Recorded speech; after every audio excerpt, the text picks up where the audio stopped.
आकाशवाणी का ये पटना केंद्र है। प्रस्तुत है शेखपुरा जिले की हलचल। इसे पेश कर रहे हैं हमारे संवाददाता निरंजन कुमार।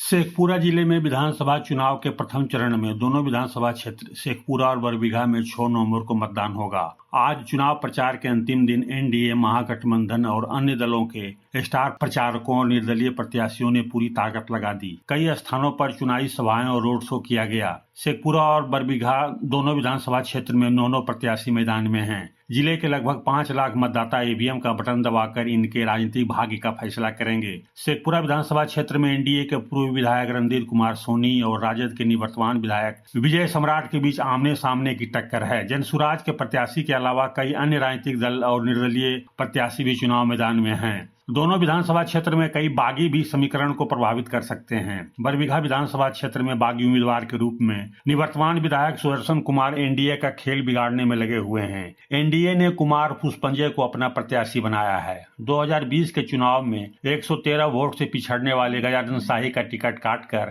कांग्रेस ने त्रिशूलधारी सिंह को प्रत्याशी बनाया है। गजानन शाही के तेवर के साथ महागठबंधन के अभियान को प्रभावित कर सकते हैं। चुनाव प्रचार के दौरान गठबंधनों और राजनीतिक दल के स्टार प्रचारकों ने शेखपुरा और बरबीघा विधानसभा क्षेत्र में कई चुनावी सभाओं को संबोधित किया। मुख्यमंत्री नीतीश कुमार ने सभाएं की। महागठबंधन की ओर से लोकसभा में विपक्ष के नेता राहुल गांधी, राजद के वरिष्ठ नेता और महागठबंधन के मुख्यमंत्री पद के उम्मीदवार तेजस्वी प्रसाद यादव, वीआईपी पार्टी के प्रमुख मुकेश सहनी और वाम दल के वरिष्ठ नेताओं ने कई चुनावी सभा को संबोधित किया। जनसुराज पार्टी के सूत्रधार प्रशांत किशोर ने भी अपने प्रत्याशियों को जीत दिलाने के लिए रोड शो किया। चुनाव आयोग के निर्देशों के आलोक में जिला प्रशासन ने स्वतंत्र, निष्पक्ष, पारदर्शी और शांतिपूर्ण मतदान की सभी तैयारियां पूरी कर ली है। शेखपुरा जिले के दोनों विधानसभा क्षेत्र के 582 मतदान केंद्रों पर मतदाताओं की सुविधा और सुरक्षा के लिए सभी इंतजाम पूरा कर लिए गए हैं। सभी मतदान केंद्रों पर बिजली, पानी, शौचालय, रैंप के साथ साथ वेबकास्टिंग और वीडियोग्राफी की व्यवस्था की गई है। सभी मतदान केंद्रों पर सशस्त्र बलों की तैनाती की जा रही है। मतदाताओं को पहली बार साथ में मोबाइल ले जाने की व्यवस्था के तहत केंद्रों पर मोबाइल रखने के लिए काउंटर भी बनाए गए हैं। इधर बीएलओ ने मतदाताओं को मतदाता पर्ची उपलब्ध करा दी है।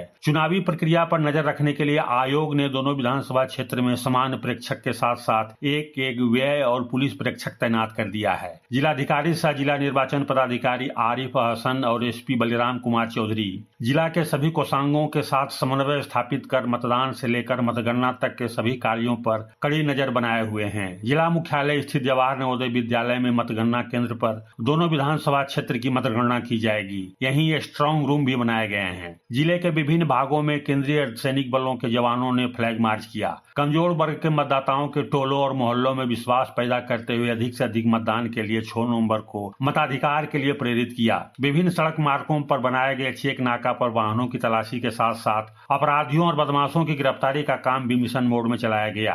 आदर्श आचार संहिता के अनुपालन के लिए अलग अलग स्थानों पर जांच अभियान चलाकर भारी मात्रा में शराब, नकदी, हथियार बरामद किए गए हैं। मतदान प्रतिशत बढ़ाने के लिए जीविका दीदी, आंगनबाड़ी सेविका, सहायिका, स्वास्थ्य कर्मी, शिक्षा कर्मी, टोला सेवक, विकास मित्र, एनसीसी कैडेटों ने मतदाता जागरूकता कार्यक्रम आयोजित कर लोगों को मतदान के लिए प्रेरित किया। जिले में चुनाव की गहमागहमी के बीच हर्षोल्लास के साथ लोक आस्था का महापर्व छठ मनाया गया।